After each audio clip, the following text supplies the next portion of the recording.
Obrigado, Brasil. A pesquisa Ônibus Simp Datafolha de janeiro de 2022, realizada nas regiões Sudeste, Sul, Nordeste, Norte e Centro-Oeste, que contou com 2.090 entrevistas, aponta que 16 milhões de brasileiros acima de 16 anos conhecem o Simp. Com alta aprovação, 94% dos que conhecem o Simp avaliam a entidade como importante para a representação e defesa da micro e pequena indústria. A margem de erro da pesquisa é de 2 pontos percentuais. Esse é o Simp, na defesa incondicional da micro e pequena indústria.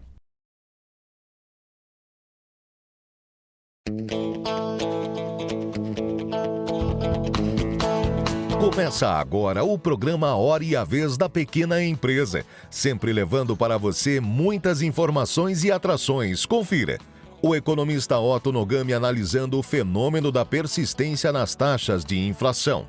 O advogado Marcos Bernardini comentando uma situação que o consumidor tem enfrentado atualmente: a redução do tamanho das embalagens dos produtos e a mistura de ingredientes para não haver aumento de preço. E nesta semana, o presidente do Simp, Joseph Cury, recebe Jorge Zabud, professor de Direito da PUC São Paulo e do IDP. Fique conosco.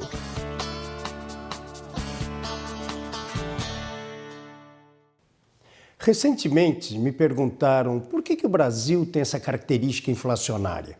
Porque, afinal de contas, a inflação ela sempre está aí na manchete da mídia, sempre sendo destaque nos mais diferentes noticiários. Ora, e a resposta foi muito simples. A questão inflacionária aqui no Brasil tem uma componente histórica muito forte. Ela vem desde a década de 60, ou seja, praticamente 6 décadas convivendo com essa pressão generalizada dos preços da economia. Agora, o importante nesse aspecto é considerar a origem ou o porquê os preços tendem a subir em nossa economia. Na década de 60, o fator principal foi a construção de Brasília. E para que o então presidente Juscelino Kubitschek pudesse atender esse seu objetivo de entregar Brasília até o final do seu governo, e à medida que o governo não tinha mais caixa, foi impresso mais moeda. Ou seja, o processo inflacionário ele começa justamente por um excesso de liquidez na economia. E aí vem há todas as tentativas no combate à inflação, mas aí entramos na década de 60, uma década que foi importante, principalmente no que diz respeito aos projetos de infraestrutura. E, para tanto, várias obras foram realizadas simultaneamente, o que faz, em termos econômicos, fazer com que a demanda agregada aumente. E à medida que a demanda aumenta e você mantém inalteradas as condições de oferta, ou seja, as condições de produção, esse desequilíbrio acaba naturalmente resultando sobre a elevação dos preços. Então podemos dizer, de alguma maneira, que a inflação vivida ao longo da década de 60 se deve fundamentalmente a esses investimentos públicos para melhorar a infraestrutura do país. Só que, combinado a isso, o governo teve que se endividar, o chamado endividamento externo, justamente para poder atender essa demanda de recursos para que essas obras pudessem ser realizadas. E aí então nós temos uma combinação perversa, com uma dívida externa, pressão sobre preços, que leva naturalmente a década de 80 a um processo recessivo muito forte. Tanto é que a década de 80 é denominada a década perdida. E aí vem, no final dessa década, toda uma pressão sobre preços, e inclusive chegamos no ano de 89 com uma inflação de 2% ao dia. Qual é a razão básica? Bom, o grande problema é que a gente percebe que ao longo dessas últimas décadas, o governo nunca deu ênfase ao necessário e o suficiente para adequar as condições de produção da economia. Ou seja, houve uma melhoria de renda, só que a capacidade de produzir da economia não acompanhou no mesmo ritmo. Então, esse desequilíbrio, onde você tem uma demanda maior do que a oferta, faz com que os preços naturalmente subam. A implementação do Plano Real, ela veio principalmente como uma solução macroeconômica. Para quê? Para poder justamente estabilizar os preços. Mas, para tanto, algumas políticas adicionais foram realizadas, tais como a própria manutenção da taxa de câmbio valorizada. Foi a época em que o governo adotou a famosa banda cambial. Banda essa que estava bem abaixo daquilo que, teoricamente, deveria ser a taxa de câmbio. E, a partir daí, com o próprio crescimento da China, a nossa economia foi nesse vácuo, só que ela não estava preparada ainda justamente para poder atender esse processo forte de crescimento. E, naturalmente, surge aquilo que tecnicamente nós chamamos de um hiato inflacionário. Hiato inflacionário é justamente quando a atividade real da economia está bem acima daquilo que seria o potencial do país. E assim vem. Desde então, pressão inflacionária, tivemos um período em que a inflação se acomodou, mas aí foi principalmente em função da componente recessiva. E aí, no pós-pandemia, com fechamento de empresas multinacionais deixando de produzir no país, a condição de oferta do nosso país acabou sendo comprometida. E associado a uma série de programas sociais implementados pelo governo, justamente para poder superar esse período da pandemia, esse desequilíbrio novamente surge, só que de uma maneira extremamente forte. Cabe lembrar que essa elevação generalizada dos preços que ocorreu na nossa economia não é uma exceção. Por quê? Porque a gente verifica que os Estados Unidos, o continente europeu, também enfrentaram esse mesmo problema. E agora, então, vem a grande questão. O que o governo irá fazer justamente para adequar essa condição de oferta para poder atender a demanda da sociedade? Porque enquanto o governo não agir nesse sentido, podem ter certeza, a inflação continuará presente no nosso dia a dia.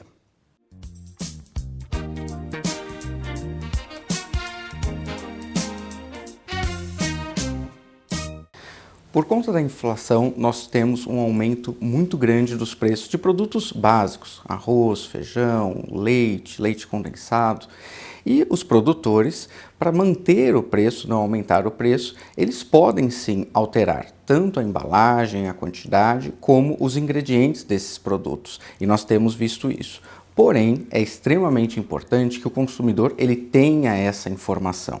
Então, nós temos casos de sabão em pó diminuindo de 1 kg para 800 gramas, leite condensado, agora por outro tipo de ingrediente, leite que é uma bebida láctea, ou seja, nós temos uma alteração enorme nos produtos, quantidade e mesmo tipo de ingrediente. E o consumidor ele tem direito de saber isso. Quando ele vai no mercado e ele vê na prateleira aquele monte de produtos, em algum caso até tem ali a informação da troca, porém ele, por conta daquele monte de informação, daquela turbinada ali de informação que ele tem, ele acaba nem percebendo que há uma alteração no tipo de ingrediente ou mesmo na quantidade do produto, até porque o preço continua o mesmo, mas se diminui a qualidade ou mesmo a quantidade.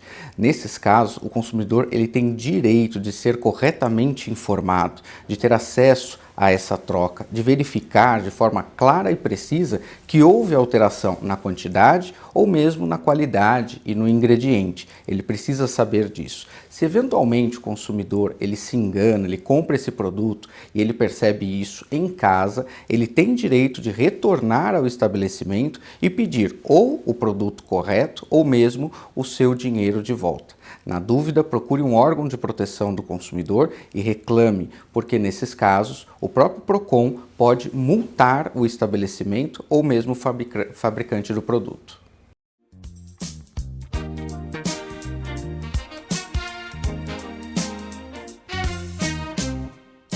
Você sabia que a urna eletrônica foi criada e desenvolvida no Brasil, tornando nossa apuração de votos exemplo para todos os países?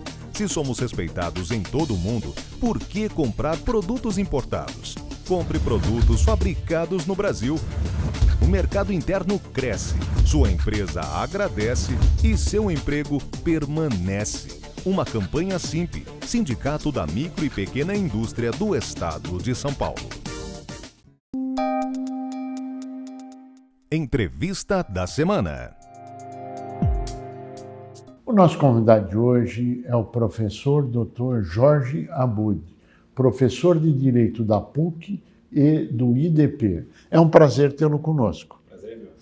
Hoje nós vamos falar sobre corrupção, acordo de leniência, enfim, temas que hoje estão em debates e que precisam de mudança, legislação, etc., e que queremos ouvir o seu expertise como profissional da área. O que é um acordo de leniência? Vamos lá. A grosso modo, um acordo de leniência é um acordo em que sempre de um lado está o Estado brasileiro, em algum dos seus órgãos, e do outro uma companhia, uma empresa privada. Qual que é o objetivo do acordo de leniência? Quando há uma acusação de um ilícito que aquela empresa teria praticado ou teria se beneficiado, por exemplo, corrupção, ou ela teria praticado a corrupção ou se beneficiado dela, em vez de ela sofrer as sanções penais na sua inteireza, na sua totalidade, ela pode fazer um ajuste nesse acordo de leniência, se comprometendo a cessar com aquela conduta, passar informações sobre aquela prática para os agentes do Estado e pagar uma multa. Ou seja, é uma forma negociada de aplicar uma sanção. Ou seja, para que se preserve o máximo possível a companhia e a persecução do Estado, então você faz um acordo do Estado com essa companhia para tentar, vamos dizer assim, fazer uma tutela e remoção do ilícito, ou seja, cessação do ilícito, de uma forma mais branda. Quem pode pedir um acordo de leniência e quem pode fazer um acordo de leniência? Pois é, esse é um dos grandes debates que o direito tem hoje e é uma pauta que o direito vai precisar esclarecer de uma forma um pouco mais... Tem que ter uma maior uniformidade sobre esse tema. Você tem os clássicos, ou seja, a lei há um bom tempo já atribui, por exemplo, ao CAD. O CAD é uma autarquia federal, é o Conselho Administrativo de Defesa da Economia Brasileira. Então, o CAD, quando a gente tem uma ideia, crimes contra a economia, né, ou ilícitos contra a economia, como concorrência desleal, monopólio, o CAD sempre foi um ente que poderia, né, no seu âmbito, celebrar um acordo de leniência com as empresas. Sim. Só que com o passar do tempo, né, com a legislação que foi sendo produzida de combate à corrupção,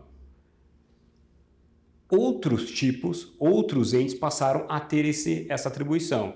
Alguns com previsão legal, como a Controladoria Geral da União, a CGU, Sim. e também o Ministério Público. O Ministério Público, num passado recente, conquistou essa prerrogativa, principalmente o Ministério Público Federal.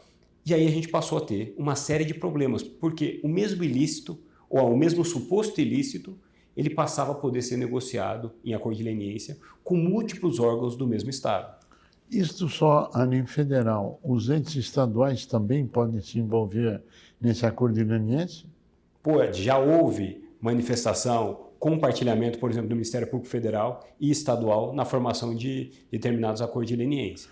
Então, na verdade, você não tem um acordo. Você teria que fazer vários acordos, várias penalidades sobre o mesmo tema, é isso? O passado recente, esse é um problema que grandes companhias hoje têm. Sim, claro. Pelo nosso modelo de formação de combate à corrupção, que se a gente puder falar, ele nasce muito enviesado, ele nasce com um vício estrutural no Brasil, mas hoje você tem várias empresas que foram praticamente forçadas a realizar acordo de leniência sobre o mesmo fato, sim, pagando mais de uma multa, sim, em relação ao mesmo ilícito. Sim. Por quê? Porque não há uma centralidade, não havia uma racionalidade nessa modalidade, em como deveriam ser feitos os acordos de leniência. Então, cada ente do Estado agia muitas vezes de forma isolada, não se comunicando com os outros entes do Estado, fazia a sua investigação ou a sua ação persecutória e queria celebrar o seu próprio acordo de leniência. Então, para poder não sofrer todas as sanções que os braços do Estado poderiam realizar em relação às companhias, muitas se viram forçadas a celebrar mais de um acordo de leniência. E isso, a médio prazo, trará consequências muito danosas, se a gente pensar, para a economia brasileira. Bom, tivemos na história recente do país alguns acordos de leniência.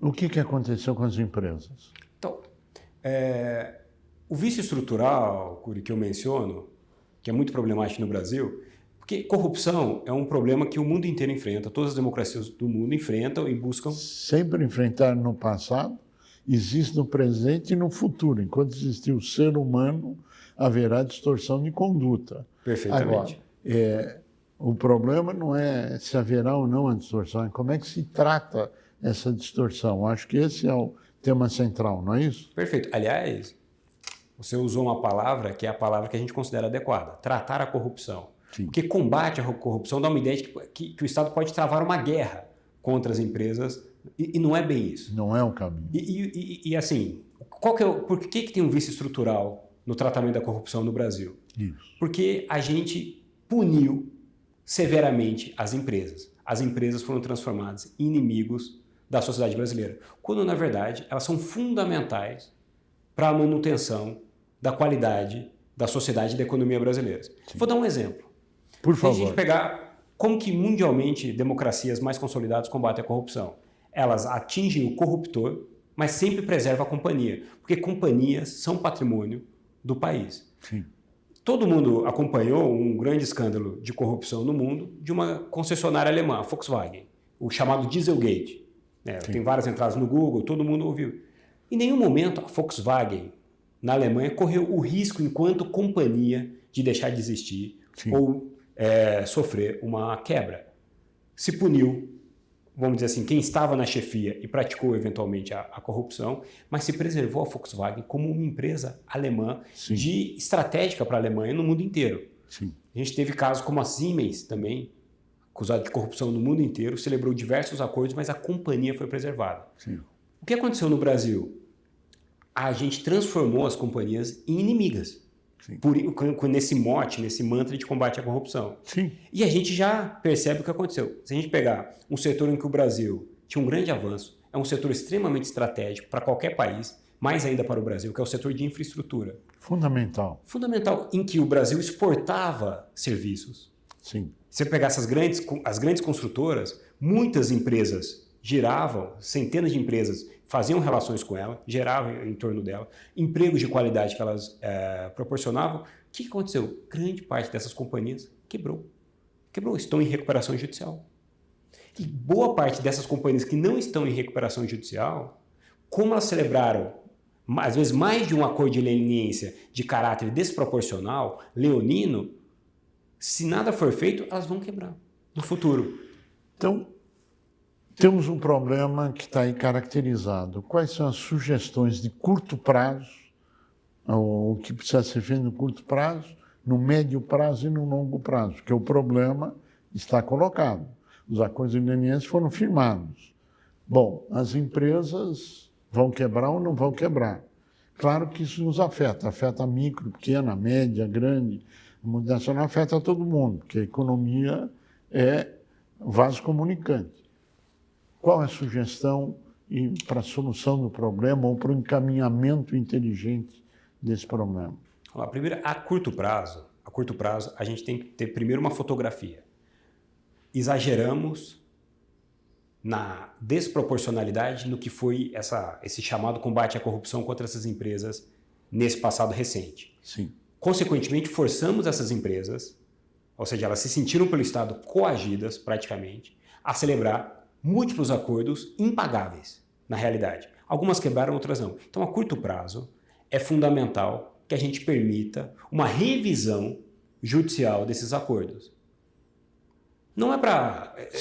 É uma revisão, olha, para fazer um cálculo proporcional da multa, para verificar se essas empresas estão pagando mais de um acordo pelo mesmo fato. Sim. Um exemplo, alguma dessas multas, alguma das atualizações dos valores a serem pagos estão atreladas à taxa Selic. A gente acompanha. Qual que é o valor de uma taxa Selic hoje?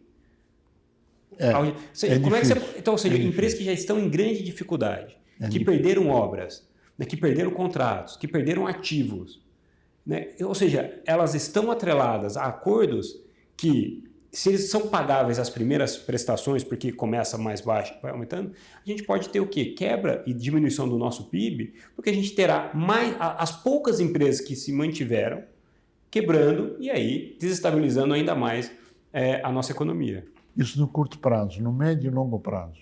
Qual a sugestão? No médio, são várias sugestões, mas no médio prazo, para a gente fazer uma bastante clara.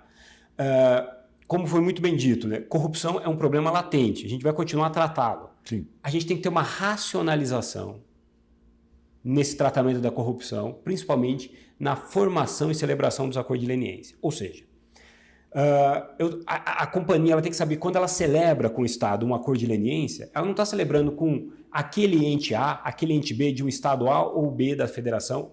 Não, ela tem que saber, é o Estado brasileiro que está negociando comigo. Sim. E se eu cumprir a minha parte com isso, sim, eu não terei outra sanção. Então, tem que racionalizar e centralizar na CGU, na Controladoria Geral da União, esses acordos. Ainda que com a participação de outros entes do Estado, mas a CGU ela tem que ser informada, acompanhar e poder mapear. Por quê? Para ter uma base de dados... Ser centralizadora. Ela tem que ser a centralizadora, senão eu não racionalizo. E aí eu continuo o quê? O Estado é um só que vários braços desse Estado vão atingindo as mesmas companhias. Então, a médio prazo, isso tem que ser feito.